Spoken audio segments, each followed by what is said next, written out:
The following is a continuation of the lecture given by His Holiness Radhanath Swami Maharaj, recorded on February 24, 2002 in Pune.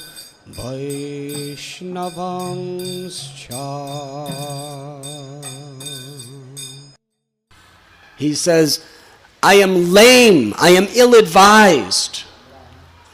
I'm falling at the feet of Sri Madan Mohan for mercy. I'm crippled. I cannot move forward on this path of bhakti. It is only by the stick of the mercy of the Vaishnavas that I can remain.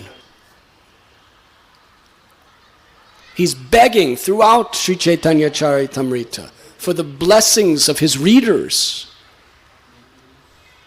Every chapter is crest jewel of all spiritual realizations, and he concludes Shri Rupa Raghunatha Padi, desiring the shelter of dust of the lotus feet of Shri Rupa and Raghunath. I write this Sri Chaitanya Charitamrita. Throughout his writings, he is revealing his own humble position. Narottam Das Thakur, when these great acharyas write, it's not like the songwriters of today. Vakreshwar Pandit Prabhu and I were discussing this sublime subject last night. He was saying there's a song, beauty's only skin deep. That we shouldn't be attached to the external beautiful features of someone. We should actually see the actual qualities of character in people. So actually it's a nice song in that sense. But then the persons who write it, they're going out and having sex with every beautiful woman they could find. So we see, what is the use? It's a song, it's attractive, people like it, but they have no realization, they can't practice it. But when our acharyas write their prayers, they are speaking from the genuine, honest recesses of their hearts. They're not getting paid for their songs. They're not trying to sell records. They're simply expressing their love. If nobody reads it, that doesn't matter. They're simply expressing their hearts to the Lord and His devotees. Patita pavana hetu tava avatar mosamo patita prabhu napai bayar. Narottam Das Thakur is saying, my Lord, you are Patita Pavan Avatar. You're the most merciful. You're deliverer of the most fallen. If you see and consider the entire universe, you will not find anyone more fallen than me. So please save me. This is how he is feeling, most fallen. Thakur Bhakti Vinod, how he writes in such a state of humility. He prays to Lord Gopinath that I'm an asura, I'm a demon. But you have delivered so many demons, Krishna. That is my hope. Please save me. And Srila Prabhupada, crest jewel of humility. If we read his prayers on Jaladuta, which was the very substance of the consciousness that established this worldwide Hare Krishna movement. He's praying to Lord Krishna that I have no bhakti, I have no knowledge, but you have given me this name Bhakti Vedanta. Now it is up to you to fulfill the real import of this name. Your most insignificant beggar, A.C. Bhakti Vedanta Swami Prabhupada. I have no power to convince these people of your message. If you give me the power to speak, it is possible. Make me a puppet. Just make me a puppet, O Lord, and let me dance like a wooden puppet and dance according to your desire. My Guru Maharaj has ordered me. Prabhupada would say that was his only qualification. His spiritual master's order. Srila Prabhupada considered himself the most fallen. And therefore, as a true Vaishnava, he could completely, wholeheartedly take shelter of the unlimited mercy of Sri Sri Radha Shyam Sundar, Sri Gaur Nityananda. In Atlanta, Georgia, when he was singing Parama Karuna, he went into the ecstasy of weeping and crying. Parama Karuna Pahundui Jana Nitai Gora Chandra. When he was singing this verse, he went into ecstasy, crying that Lord Chaitanya and Lord Nityananda are the supremely most merciful and kind. They come to deliver the most fallen. Therefore, they are the essence of all avatars.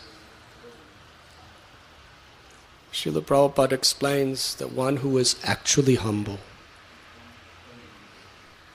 sees all others as greater than himself.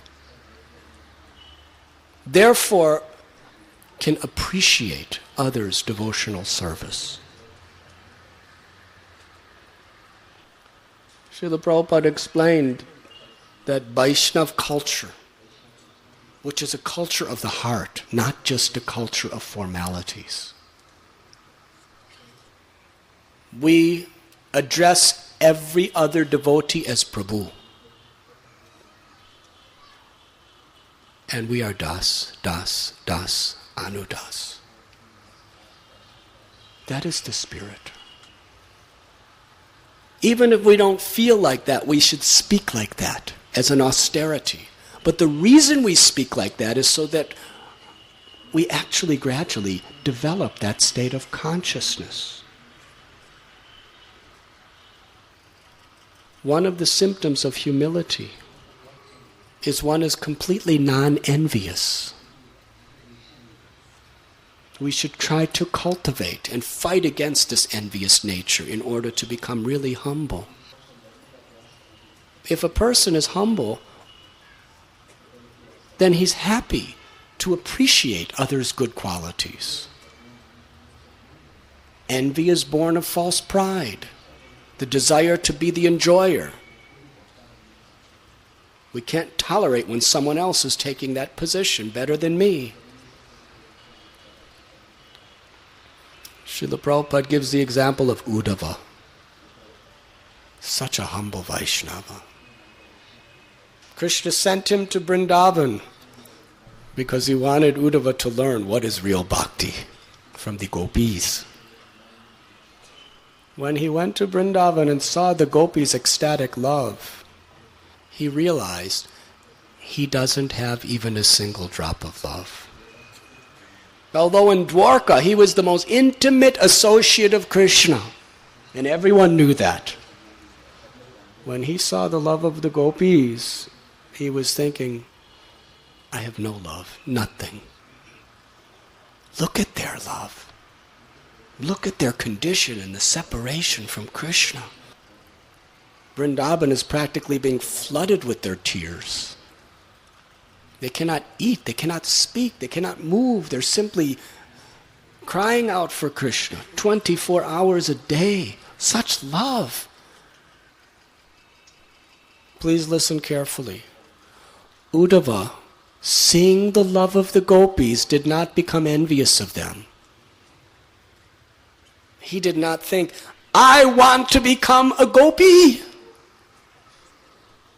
They're better than me. So I don't want this position anymore. I want to become a gopi. Did he think like that?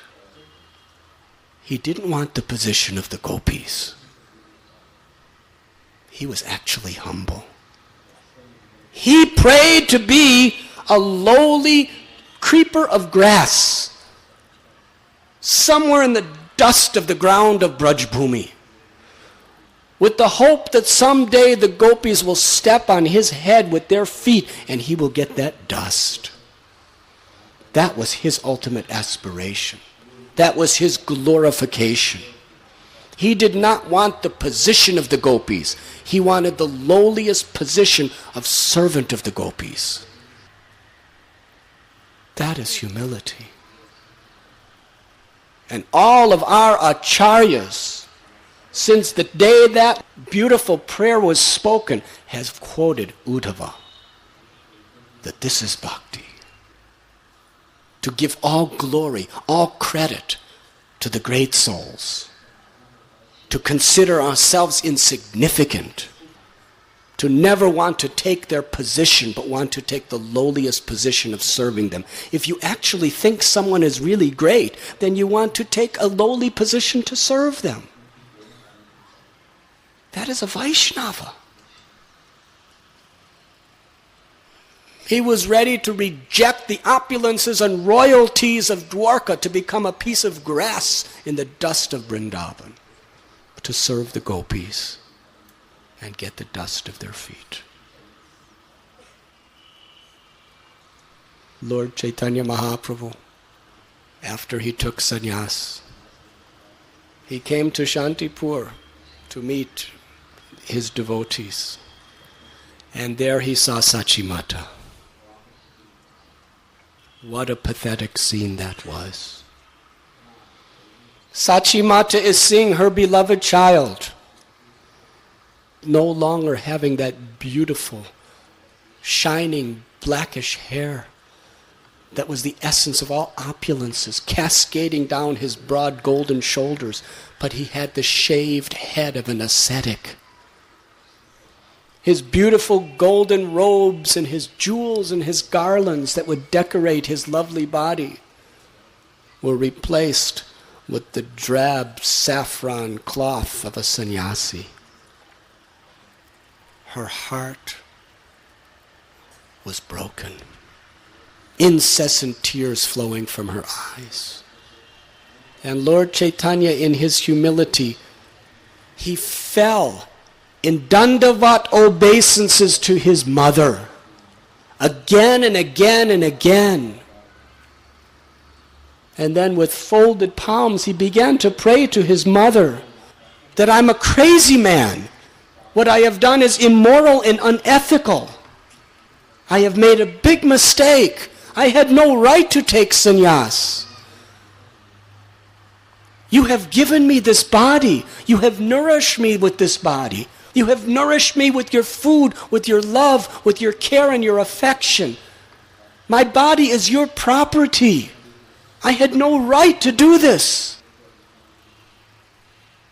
Now, my dear mother, I'm yours. Wherever you want me to live, whatever you want me to do, I will do. Such humility. When Sri Chaitanya Mahaprabhu came to Varanasi, he heard about the blasphemings that Prakashananda Saraswati and his followers were inflicting upon him. They were saying such things as this: Chaitanya, we have heard about him. He's just a sentimentalist. He doesn't know the scriptures. He's not a real sannyasi. This man is bogus. We will pay no attention to him. So on the appeal of the devotees, Lord Chaitanya agreed to meet them. So they were all assembled, sitting on a high platform, because after all, holding their dandas, they were sannyasis. They would address themselves, Om Namo Narayanaya. I offer my obeisances unto you, Lord Narayan.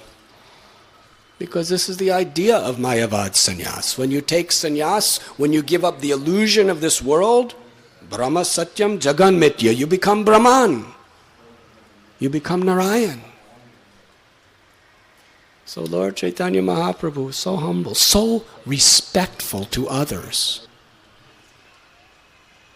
He washed his feet where everyone washed their feet.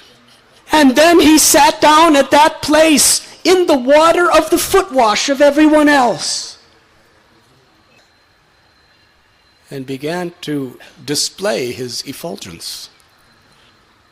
The sannyasis, they never saw a sannyasi like this before. Not only was he effulgent like Brahman itself, but sannyasis are very eager to go sit on that high platform because they're Brahman. Here's a sannyasi taking a lower position than a brahmachari. In fact, Chaitanya Mahaprabhu, in his humility, he didn't even take a sannyas title. He kept his brahmachari name. He should have been known as Bharati Maharaj, but he kept the name Chaitanya, which means servant of the Bharatis. Gopi Bhartur Padakamalayora Dasa Dasa Dasa Anudas. When the sannyasi saw him sitting in this dirty place on a lower platform where they're washing their feet, they were astounded. They had never seen such humility. Prakashananda Saraswati's heart melted by seeing his humility. He said, Your Holiness, why are you sitting in that dirty place?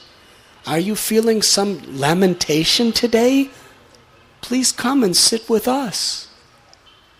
Lord Chaitanya spoke with such simplicity. He said, I have no right to sit with all of you. You are very, very elevated sannyasis and great scholars. I'm very low class. I have no right to sit amongst such great souls.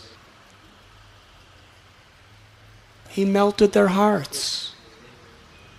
Prakashananda Saraswati came down from his raised asana and personally brought Lord Chaitanya up to sit with them with his own hands, thus performing Agyata Sukriti. Somehow the Lord tricked him to render some service, thus fertilizing his heart with this Agyata Sukriti so that the seed of bhakti could be implanted within him. And then they challenged him.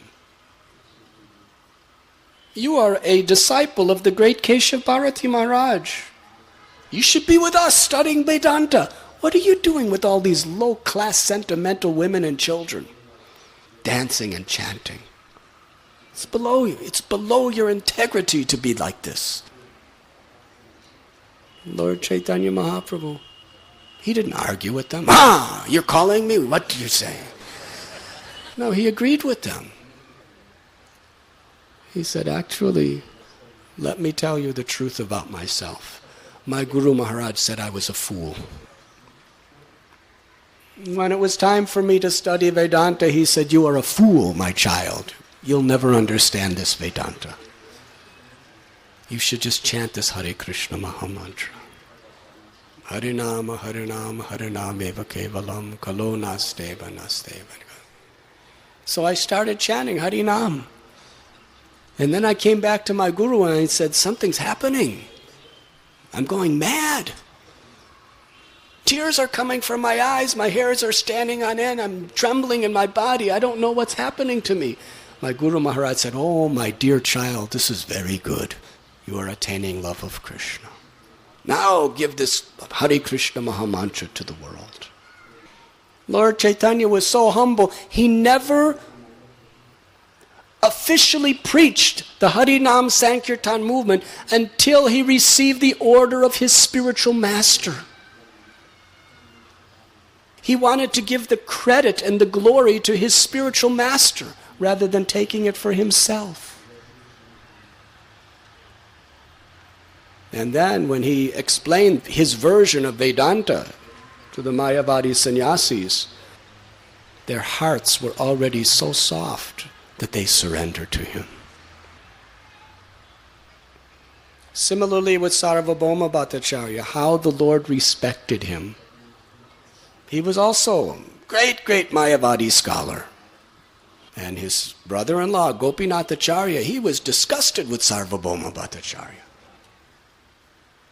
Sarvabhauma Bhattacharya said to Gopinath Acharya, he's a very beautiful young boy, 24 years old, but how's he going to maintain his sannyas? He's very beautiful. And besides that, he's from this Bharati Sampradaya, that's not very prestigious. I can elevate him to a higher level of sannyas.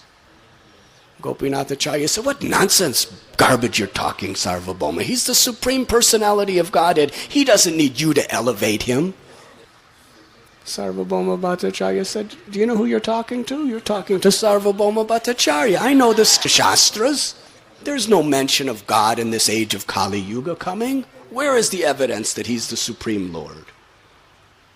So he was presenting so much evidence. Sarvabhauma Bhattacharya kept arguing with him, and Gopinathacharya was becoming very angry. He said, because you have not received even one particle of a drop of the mercy of the Lord, therefore you're such a hard-hearted, dry logician that you can't even see him when he's right before your eyes.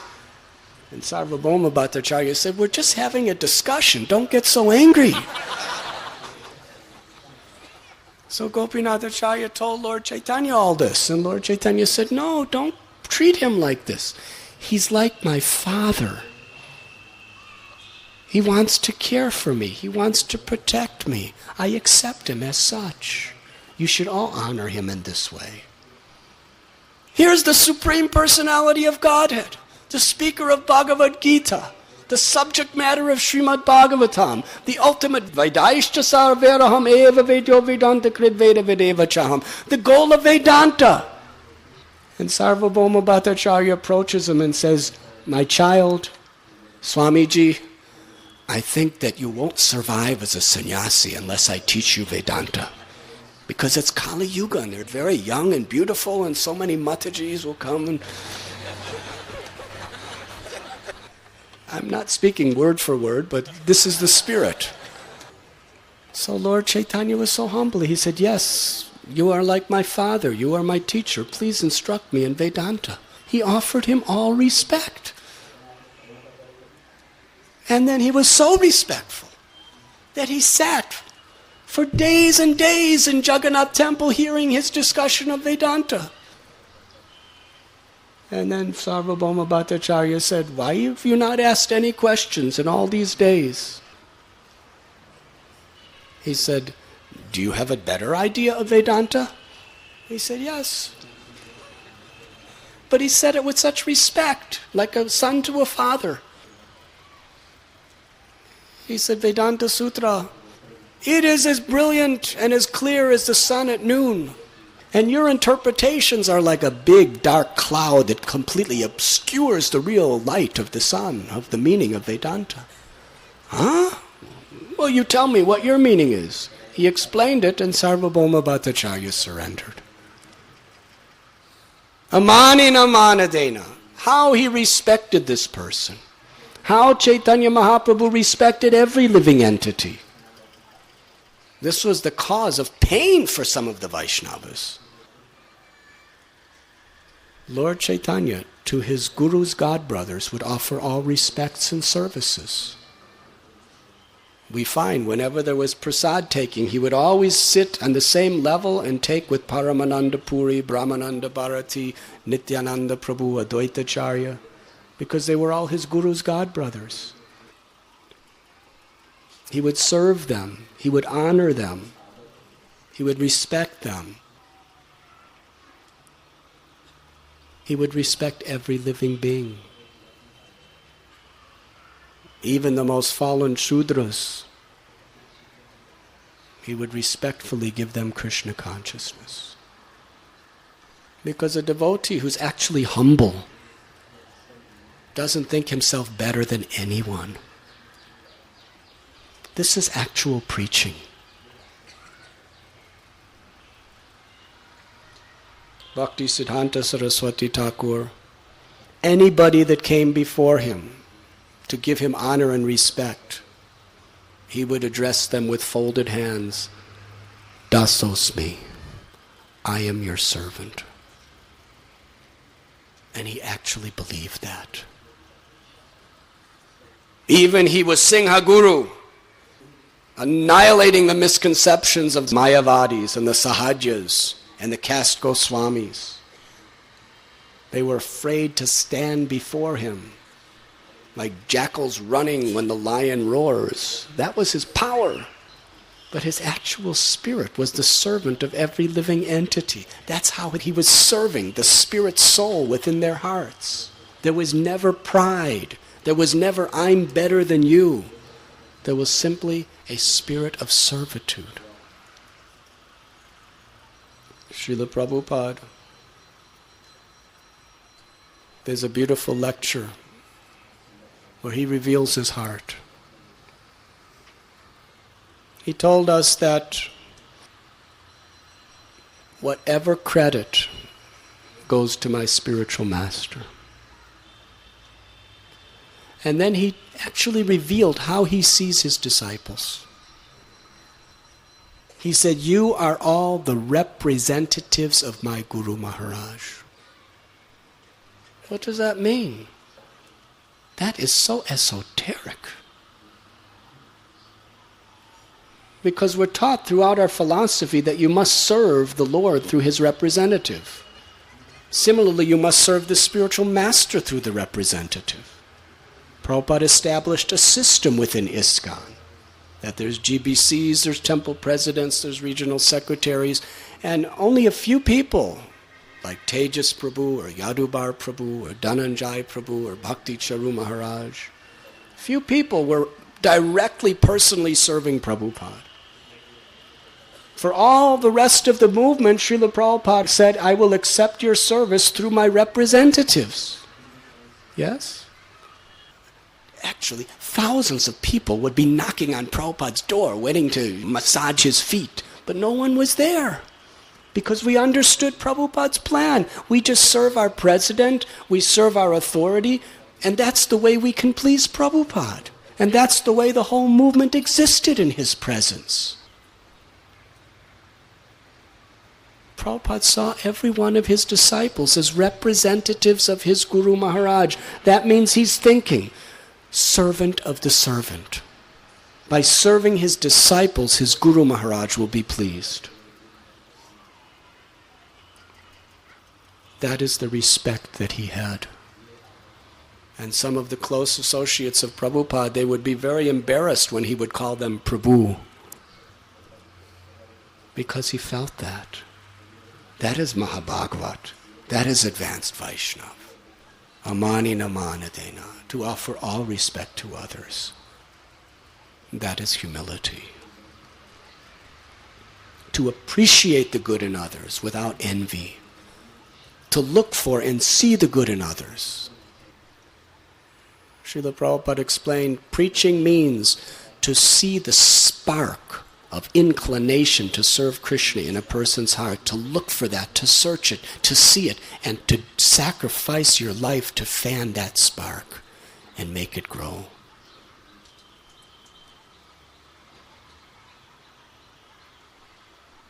Another natural quality of humility is to give all credit to others.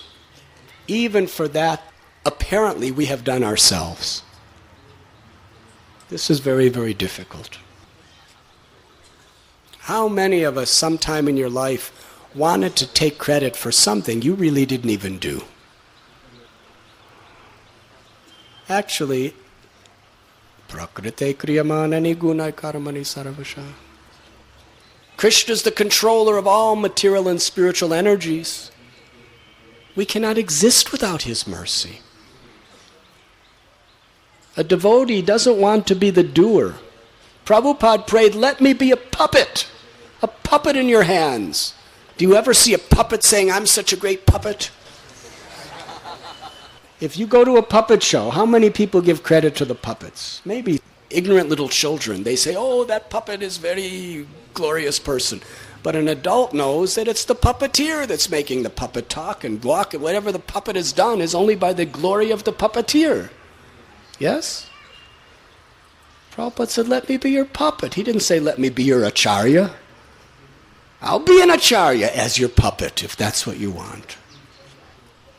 But his identity is puppet.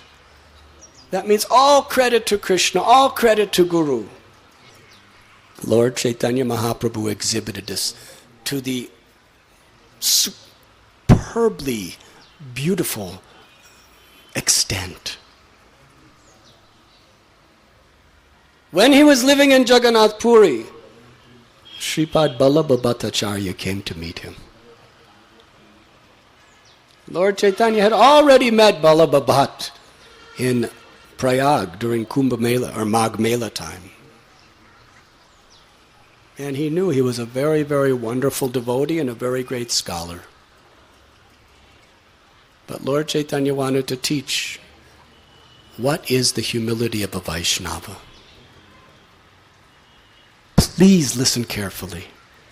Your lives will never be the same if you just understand this example that Lord Chaitanya has given in this pastime. When Vallabha Bhattacharya came, he began to praise Lord Chaitanya. He was saying such things as, anyone who could spread the holy name of the Lord throughout the world, he is incarnation of Krishna. Krishna Shakti Vinanahi Tara Pravartana. You are empowered by the mercy of Krishna because you are spreading the Sankirtan movement. And Lord Chaitanya didn't say, yes, you have understood. Lord Chaitanya said, please meet my devotees. Whatever I have, whatever I am, is only by their mercy. He gave all credit for every aspect of his nature to his devotees. He said, this is Advaita Acharya. He is the greatest scholar of the Vedas. He is a true Brahman on the path of devotional service. Whatever knowledge of Krishna I have, whatever devotion I have, it is only due to what I have received from Sri Advaita Acharya. And Nityananda Prabhu, he is avadut. He has such glorious taste for Krishna consciousness, such a merciful, compassionate spirit to preach. Whatever compassion I have, whatever kindness I have to others, it is what I have learned from Nityananda Prabhu. And this is Sri Ramananda Rai. He is supremely expert at all rasas. He has understood and realized the essence of the esoteric, loving mellows of Vrindavan Dham. And he has taught me these things.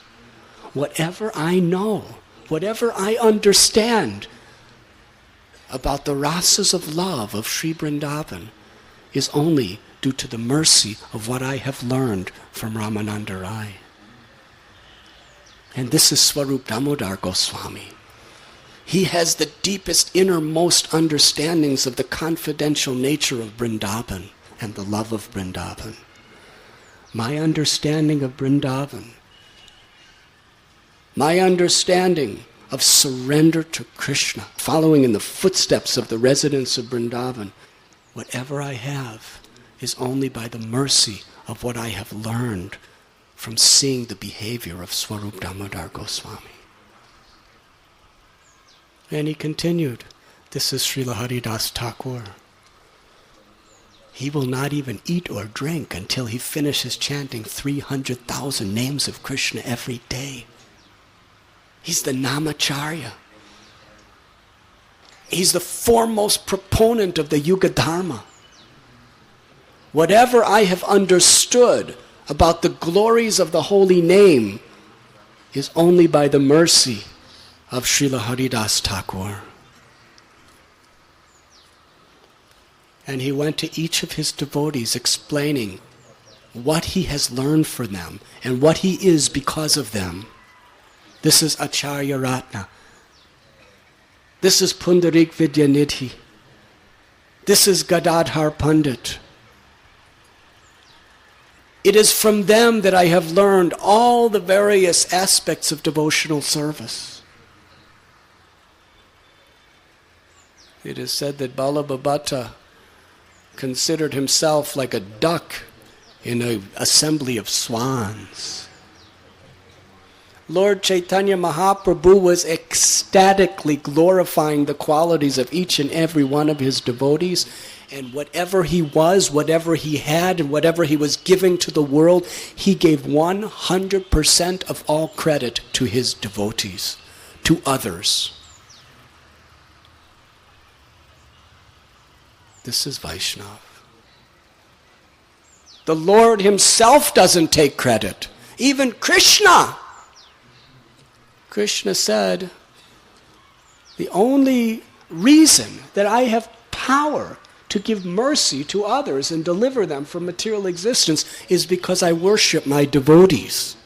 Because I worship my devotees and they have blessed me, therefore I have the power to deliver anyone. This is the transcendental state of consciousness. But yet material conditioning is exactly the opposite. We want to take credit. We want to broadcast what we have done. Raghunath Dasa Goswami. No one has ever seen such renunciation. But yet he kept it all secret. If the Lord didn't personally reveal it, no one would ever know. He was secretly, in the middle of the night, going to that place near Singhadwaram, where all the refuse of the spoiled, rotten prasad of Jagannath was thrown. Kaviraj Goswami describes, after the food is offered to Jagannath, it becomes prasad. And much of it is sold in the different stalls. And people who don't buy, some of the prasad becomes rotten. It starts decomposing. So they throw it in the pile so the cows of the Talinga province will eat it. So the cows all day would just be munching on that rice prasad. And sometimes the prasad was so rotten that they would spit it out. And at night, that's all that was left. Raghunath Dasa Goswami would secretly go and collect that rice, wash it off, and take the inner portion of it. Nobody knew. He wasn't advertising how detached, how renounced he was. Sometimes devotees like to show how I'm very austere, how I'm fasting. But Raghunath Das, he didn't want any credit. He was thinking himself so lowly, he was thinking himself so fallen, that this is the food he deserves. He didn't even deserve that. That was his state of consciousness. Such humility. Chaitanya Mahaprabhu, somehow or other, he heard about what Raghunath Das was eating. And he went to his bhajan kutir one day.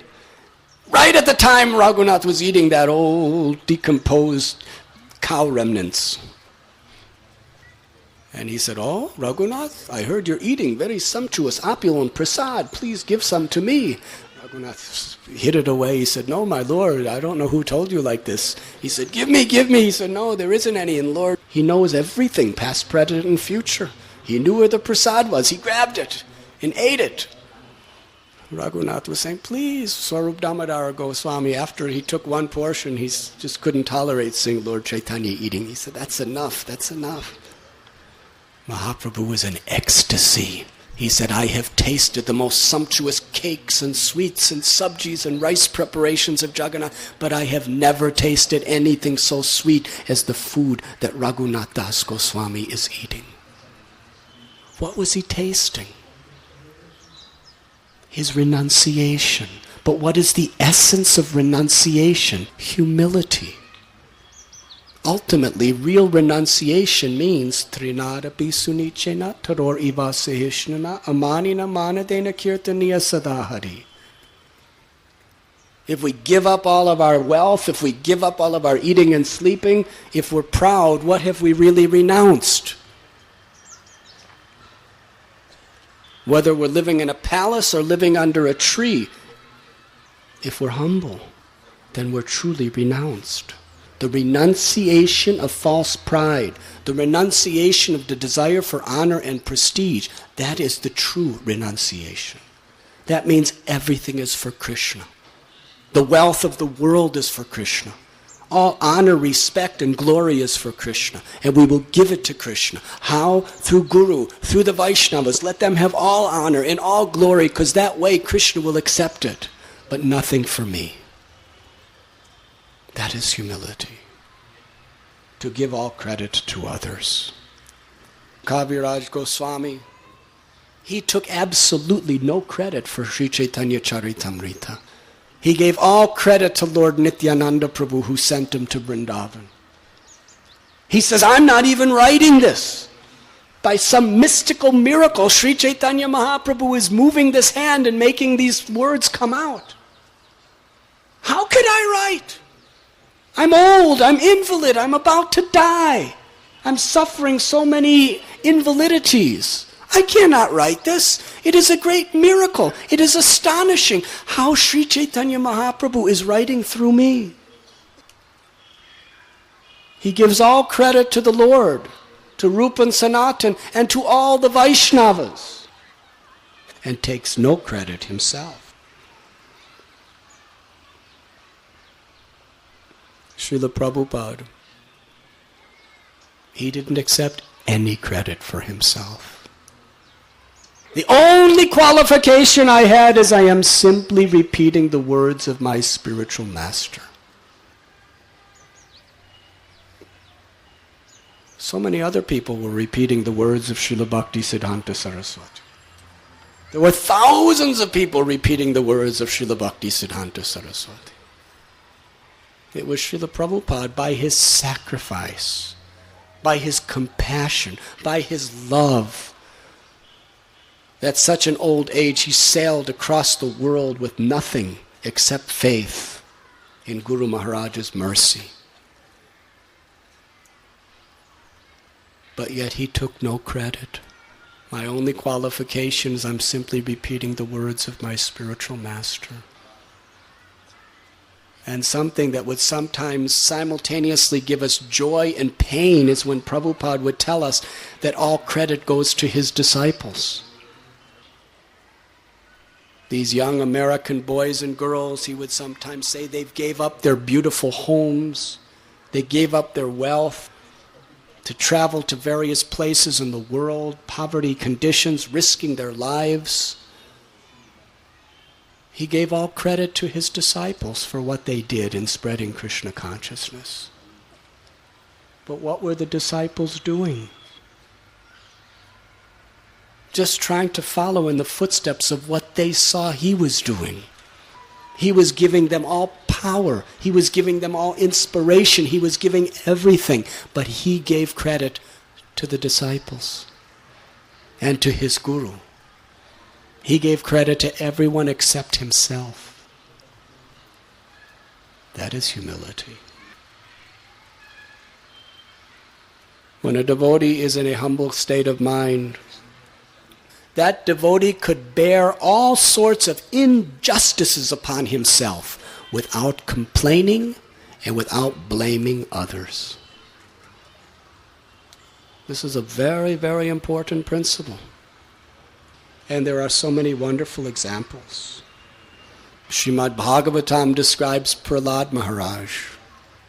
How his father, Hiranyakashipu, tried to kill him in so many ways, through fire, through snakes, through poison, through drowning, through winds, through crushing under mountains, swords and spears, elephants.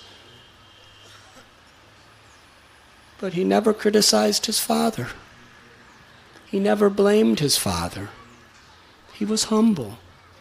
He just accepted it as the Lord's mercy and continued chanting the holy names.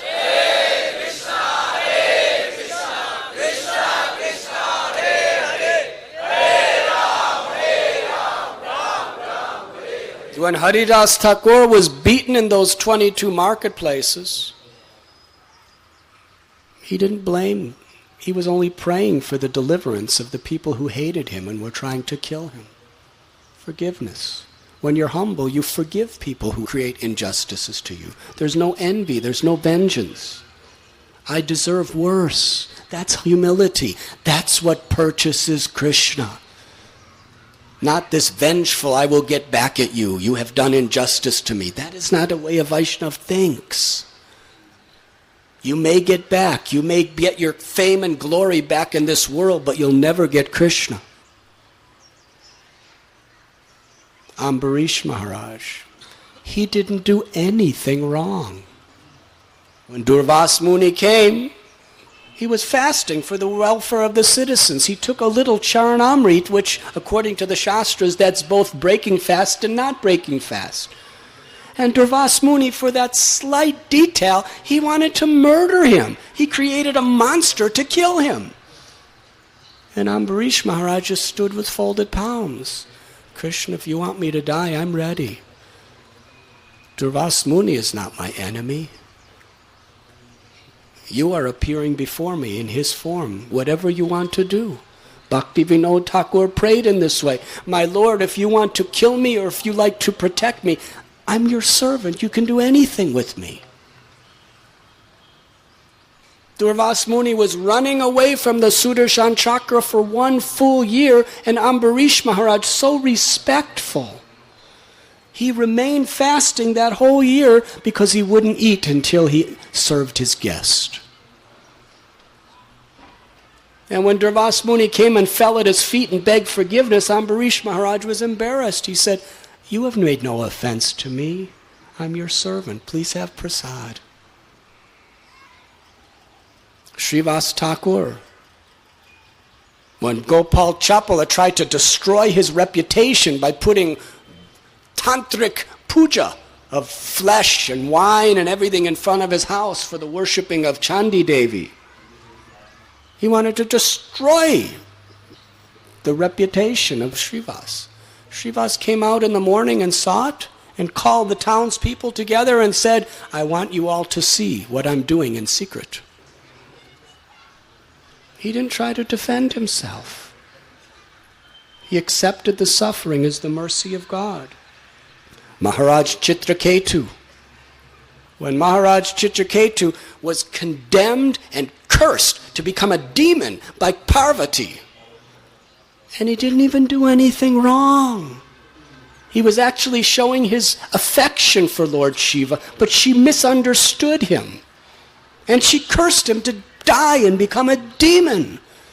And he just offered his humble obeisances and said, Mataji, thank you. Actually, my honest heart, I only wanted to praise your husband, but maybe I didn't say it right. But now you have cursed me, that's very good. I accept this as your blessing. Now with your permission, I will go and become a demon. He didn't fight against her. He didn't debate against her. He didn't counter-curse her. He was a Vaishnava. Maharaj Yudhisthira. What an example. He was cheated. They tried to murder him. They took away his rightful kingdom for 12 years, banished him to the forest to live like beggars. And after the battlefield of Kurukshetra, Yudhisthira Maharaj was feeling great lamentation. He was thinking, all these great souls have died. And all these women are crying because they're widows. And it's all my fault. All because of my passion to be king, they all died. Such injustices to him. And Dhritarashtra was the cause of all the injustices. He was behind Duryodhana at every step. And Yudhisthira Maharaj served Dhritarashtra with such faith and devotion and love and respect. And considered all sorrows of others to be his fault. Endured sufferings in a humble spirit. Nityananda Prabhu crashed on his skull with the hard pot of Jagai and Madhai. But when Lord Chaitanya came to kill them, he prayed, my Lord, it didn't hurt. They didn't mean any harm. Please give them your mercy. Please forgive them. Sanatana Goswami, when he wanted to serve Lord Chaitanya Mahaprabhu, the Nawab Hussain Shah put him in a dirty, filthy prison with a ball and chain around his body. He didn't complain. He didn't criticize the Nawab. He just accepted it as the Lord's mercy and continued faithfully chanting the holy names. Hare Krishna, Hare Krishna, Krishna Krishna, Hare Hare, Hare Ram, Ram Ram, Hare Hare. How many injustices came upon Prabhupada in his preaching of Hare Krishna movement all over the world. But yet, never complained, always eager to just keep moving forward as the well-wisher, the sincere, loving well-wisher of even those who criticized him and abandoned him. That is the substance of this society. The forgiveness, the compassion, and the humility of Srila Prabhupada. Srila Prabhupada said, in this age of Kali Yuga, the only way one can curb one's mind is by chanting the holy names with humility. Ultimately, there's no other way. Krishna tells us in Bhagavad Gita how difficult the mind is to control. Arjuna says, more difficult to control than the raging wind. We all know, every living being in this material world knows how powerful the mind is. When lust and anger and greed and pride and illusion, when they seat themselves within the mind becomes like an uncontrolled animal. Bhagavatam says, just like a hunter has to keep constant surveillance over a wild man-eating animal, similarly we have to keep guard over the mind, otherwise the mind will devour us, will destroy us. Why people fall down? Why people leave devotional service? Why people remain in the material world? It is all due to the uncontrolled mind, being victimized by the senses. Krishna's Rishikesh. He's the master of the mind and the senses. The only possibility of controlling this mind is to take shelter of Krishna. When he takes it upon himself to help us, then we can be delivered from this mind. On our own, it's not possible. Even the great Vishwamitra Muni, most powerful yogi of the history, what he could do, what powers he had, but he could not control his mind and senses until he surrendered to the Lord, took shelter of the Lord. This is the difference between the path of bhakti and all others. It is not an ascending process. We are not trying to conquer Maya by our own intelligence, by our own charitable activities, or by our own austerities or prowess. We are simply appealing to the Lord to save us.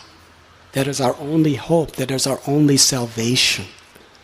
Kali Kale Namarupe Krishna Avatar. In this age of Kali, Krishna has descended in his name. Harinama, Harinama, Harinam eva kevalam kalo nasteva, nasteva, nasteva gatiranyata. In this age of Kali, there is no other way, no other way, no other way except the chanting of the holy names of the Lord. Nam namakari bahudanija sarva shaktis. All your power and glory is within your name, my Lord. Namachintamani Krishna's Chaitanya Ras Vigraha.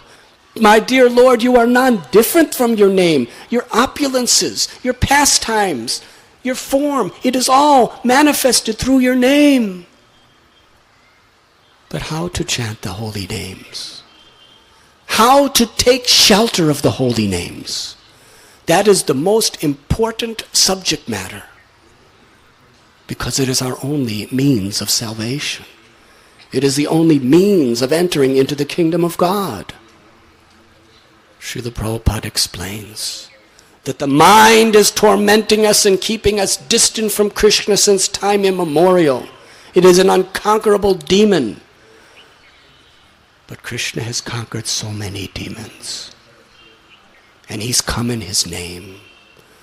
Thus, Srila Prabhupada says, the only means of controlling the mind, essentially,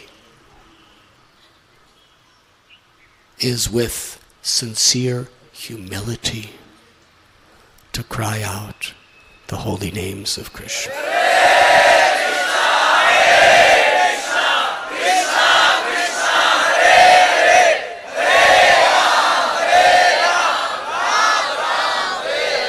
Srila Prabhupada ki jai.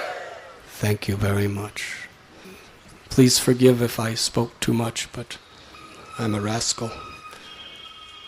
We'd like to welcome His Grace, Sriman Bhima Prabhu.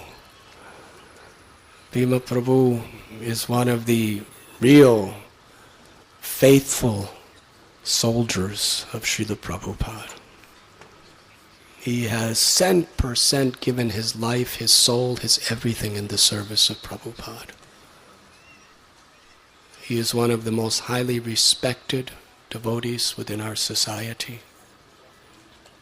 Very exemplary grihasta. On Prabhupada's behalf, over the years, he's been willing to accept so many inconceivable challenges and faithfully serve the devotees. He's really one of the pillars of our International Society for Krishna Consciousness. And his service in Bombay, Sri Radha Ras Bihari Temple, has been, it's beyond my words to explain. He's done so much for all of us. He's a person who deeply dives into Prabhupada's teachings and his books as his exclusive source of spiritual strength. Excellent sadhana, humble nature. He's just totally sold out to our Guru Maharaj, and therefore we all are eternally indebted to him. Let us very enthusiastically and graciously welcome Bhima Prabhu.